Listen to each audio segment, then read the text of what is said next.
E aí, colé de colé? Um amigo meu, conhecido como o Bala, sempre me falava para eu fazer um canal no YouTube e contar minhas experiências de vida. Ele sempre dava risada e se divertia muito com minhas histórias, e uma dessas histórias é o fato de eu ter trabalhado como telemarketing, sendo atendente de um call center que prestava serviços para a Caixa Econômica Federal. Eu fazia parte do setor que atendia ligações do Bolsa Família e do Cartão Cidadão. Então, hoje vou fazer uma breve análise e contar algumas experiências pessoais sobre um dos programas sociais mais debatidos no Brasil, o Bolsa Família. Vou contar suas origens, como ele evoluiu e as controvérsias em torno do seu uso pelo governo. Mas, acima de tudo, quero focar no fato de como esse programa, criado para aliviar a pobreza, se tornou uma ferramenta de influência política, moeda de troca de votos e dependência por parte das pessoas que recebem e não trabalham mais. Então, vamos que vamos. O Bolsa Família foi lançado em 2003, durante o governo do presidente Luiz Inácio Lula da Silva, com o objetivo de combater a pobreza e a fome no Brasil. Ele consolidou programas sociais anteriores, unificou o Bolsa Escola, Bolsa Alimentação e Auxílio Gás. A ideia era simples: fornecer auxílio financeiro a famílias pobres, especialmente aquelas com crianças, para garantir acesso à educação, saúde e um padrão de vida mínimo. Ao longo dos anos, o Bolsa Família tirou milhões de pessoas da extrema pobreza. Ele é frequentemente citado como um exemplo bem-sucedido de redistribuição de renda, com impactos positivos na redução da mortalidade infantil, aumento da frequência escolar e melhoria geral nos indicadores de saúde. No entanto, há um lado obscuro nessa história. Embora o Bolsa Família tenha ajudado muitas pessoas, também foi criticado por ser usado como uma ferramenta política, especialmente pelo Partido dos Trabalhadores, o famoso PT. O programa é acusado de criar uma cultura de dependência, particularmente na região Nordeste, onde as taxas de pobreza são mais altas e o PT possui forte apoio político. Eu li em uma reportagem recente da CNN Brasil que o Bolsa Família tira 2 milhões de brasileiros do mercado de trabalho, segundo estudo da Genial Investimentos. Até 2020, o programa de transferência de renda representava uma média de 19,8% do salário mínimo. Durante a pandemia, o auxílio emergencial passou para 42,6% da renda mínima até dezembro de 2022, quando já era Auxílio Brasil.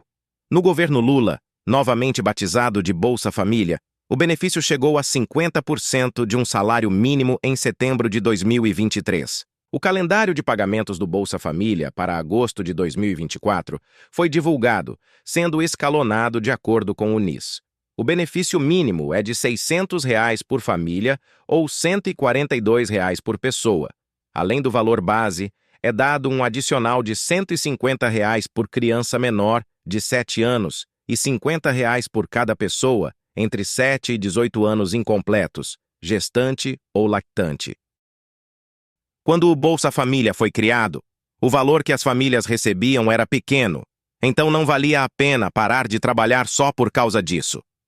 Mas agora, quando o benefício chega à metade do salário mínimo, em um país onde cerca de 50% dos trabalhadores ganham um salário mínimo ou menos, o incentivo para parar de trabalhar fica mais forte.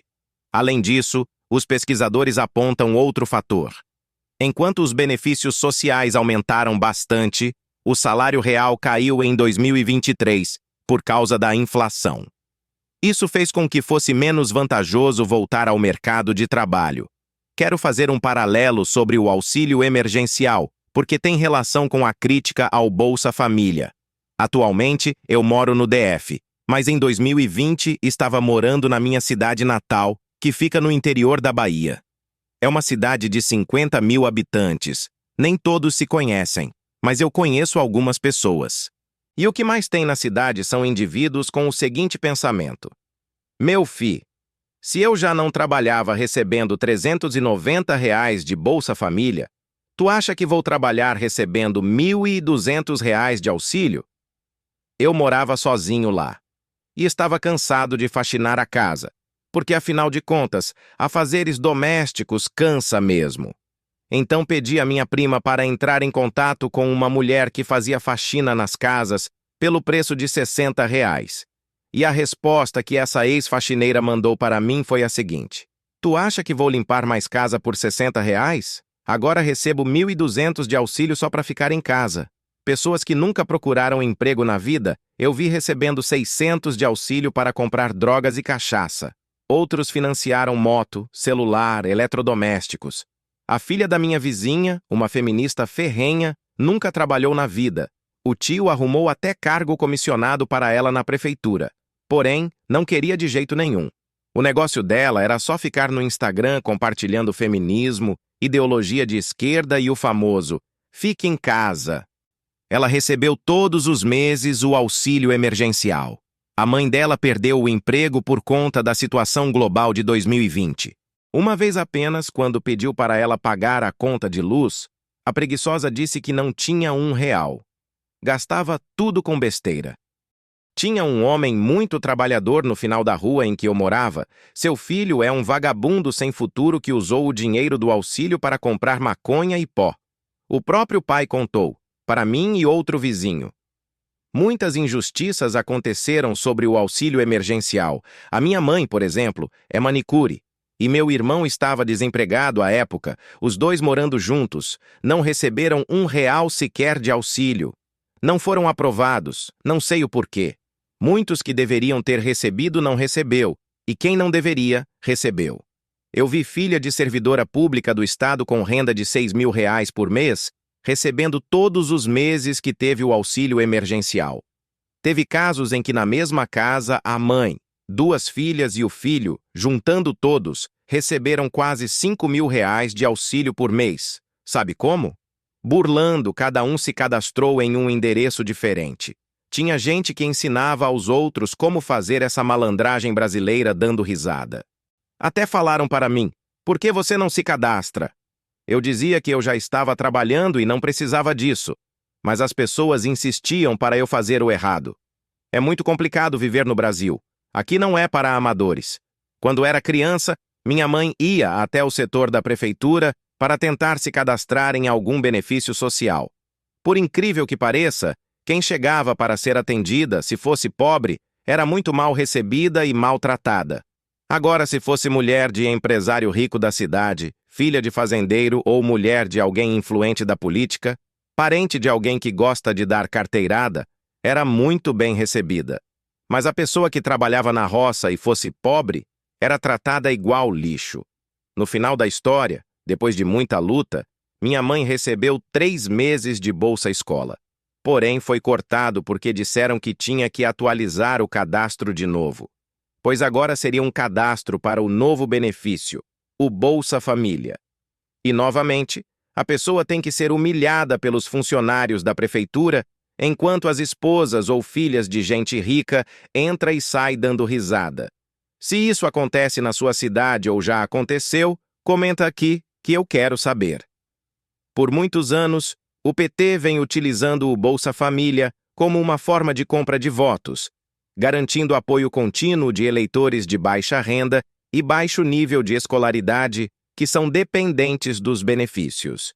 A promessa de manter ou até aumentar esses benefícios tem sido um poderoso incentivo nas campanhas eleitorais, levantando questões sobre a ética dessas práticas.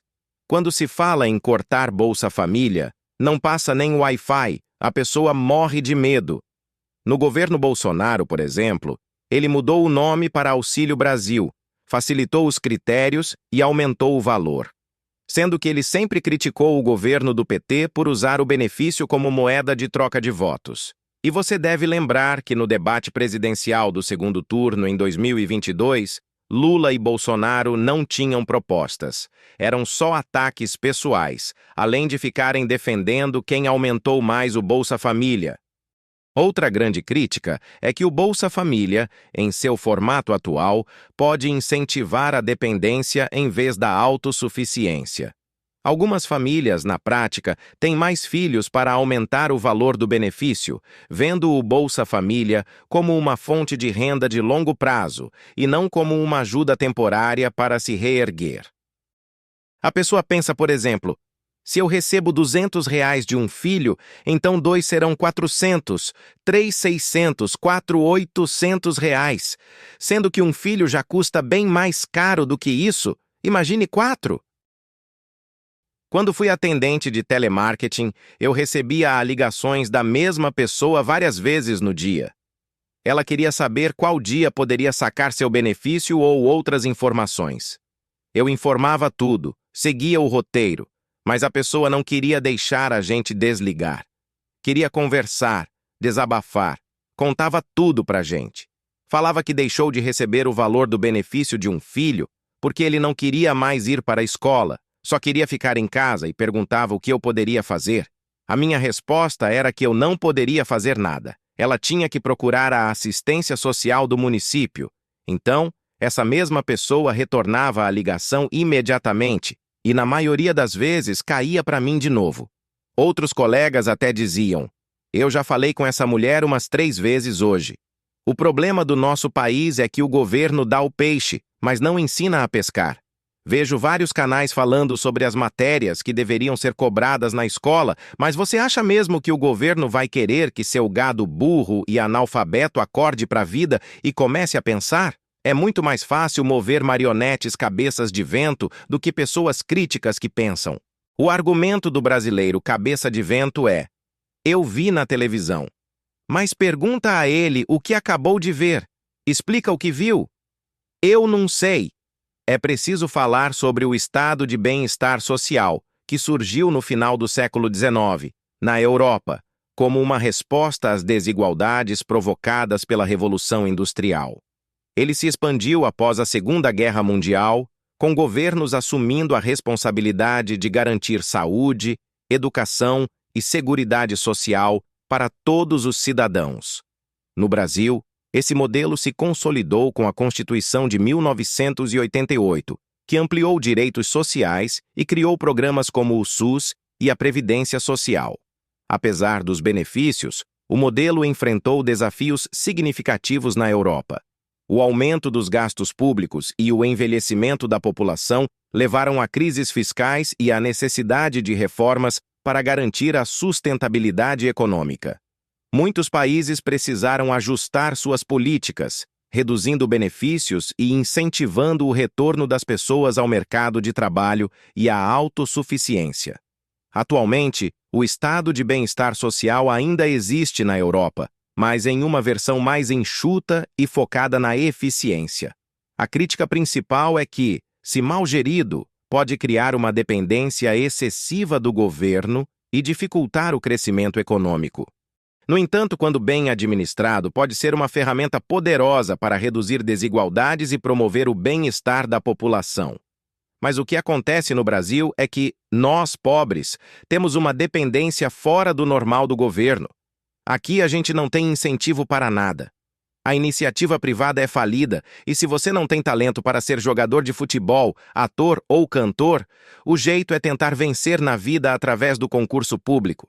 Foi o meu caso. Fui pobre a vida inteira. Sempre me lasquei na iniciativa privada, sendo humilhado e ganhando migalhas. Mas depois de muito pranto e ranger de dentes, estou aguardando ser nomeado em 3 concursos efetivos no momento. Mas é claro que só pode assumir um. Estou no aguardo da nomeação. Depois farei um vídeo focado em emprego e concurso. O excesso de benefícios para uma população que não trabalha pode gerar sérias consequências econômicas e sociais para um país. Quando muitas pessoas recebem benefícios sociais sem a contrapartida de trabalho ou esforço para se reinserirem no mercado, isso pode levar à criação de uma cultura de dependência. Esse cenário desestimula a busca por emprego, reduz a produtividade e, a longo prazo, sobrecarrega o sistema público com altos custos de manutenção desses programas. No Brasil, essa situação é particularmente muito problemática. Com um número crescente de beneficiários e uma economia que enfrenta muitos desafios para crescer de maneira sustentável, Há o risco de que o sistema de assistência social se torne insustentável financeiramente. Se não houver reformas que incentivem a autonomia da população, o país pode enfrentar uma crise fiscal, onde os gastos públicos superam a arrecadação, levando a cortes em serviços essenciais ou a aumentos de impostos. É o que já está acontecendo. Poucas semanas atrás, houve uma chuva de memes contra o ministro da Economia, o Takshad. A tendência, infelizmente, é só piorar, as coisas só vão ficar mais caras, custo de vida mais elevado e o nosso poder de compra cada vez mais baixo. Temos que procurar outras fontes de renda para sobreviver nos próximos anos no nosso Brasilzão. Uma dessas opções é o concurso público e renda extra, seja online ou vendendo bolo, brigadeiro, cada um dá seu jeito. Tudo isso agrava, ainda mais, as desigualdades sociais, já que os recursos que poderiam ser usados para investimentos em educação e infraestrutura, principalmente melhorar a situação da saúde porca que é oferecida no SUS, poderia gerar empregos e crescimento econômico, mas acaba sendo direcionados para sustentar um número cada vez maior de dependentes. É crucial que o Brasil mude, mas é uma utopia acreditar nisso. Será preciso mudar essa cultura de querer receber tudo na boquinha. Em um mundo perfeito, o ideal seria adotar políticas que incentivem o trabalho e a qualificação profissional, garantindo que os benefícios sociais sejam um trampolim para a autossuficiência e não uma rede permanente de dependência. Então, qual é a solução? O Bolsa Família deve ser uma medida temporária e não um apoio permanente. O governo precisa investir em educação, capacitação profissional e oportunidades econômicas para ajudar os beneficiários a saírem do programa. Além disso, implementar critérios de elegibilidade mais rígidos e revisões regulares pode garantir que apenas aqueles em real necessidade recebam o suporte. É preciso de um controle mais rígido, principalmente nas cidades do interior. Porque lá ainda existe o coronelismo e o voto de cabresto. A troca de favores e a compra de votos ainda andam de mãos dadas. O Bolsa Família tem o potencial de ser uma força para o bem, tirando famílias da pobreza e colocando-as no caminho de um futuro melhor. Mas para isso, ele deve evoluir de um programa que simplesmente distribui dinheiro para um que capacita os indivíduos a alcançar a independência financeira. Vamos olhar para fora do Brasil e observar como outros países lidam com programas sociais semelhantes. Na Suécia, por exemplo, o modelo de estado de bem-estar social enfrentou grandes desafios econômicos nas décadas de 1970 e 1980. A resposta foi uma série de reformas que visavam incentivar o trabalho e reduzir a dependência do governo. O Reino Unido passou por uma trajetória similar, com uma reestruturação do seu sistema de benefícios para garantir que as pessoas voltassem ao mercado de trabalho. A dependência prolongada de benefícios governamentais, sem uma estratégia clara de transição para a autossuficiência, é o que vemos na prática. São desafios econômicos e sociais de longo prazo. Mas o Brasil ainda tem a chance de reverter essa situação. Com reformas focadas em educação, capacitação profissional e oportunidades de emprego, o Bolsa Família pode se transformar em uma ferramenta temporária e eficaz para erradicar a pobreza de forma sustentável. Não se trata apenas de fornecer assistência, mas de capacitar os indivíduos para que, um dia, não precisem mais dela. A questão do Bolsa Família é complexa e desperta paixões. Por um lado, é uma rede de segurança crucial para milhões de brasileiros. Por outro, pode se tornar uma armadilha de dependência se não for gerido com cuidado. E você, o que pensa sobre o futuro deste programa? Deve ele ser reformulado? Como podemos garantir que ajude as pessoas a se reerguerem sem criar dependência? Quero ouvir a sua opinião. Deixe seu comentário abaixo e participe deste debate tão importante para o futuro do Brasil. E se você gostou deste vídeo, não esqueça de curtir, compartilhar e se inscrever no canal para continuar acompanhando análises sobre os temas que realmente importam.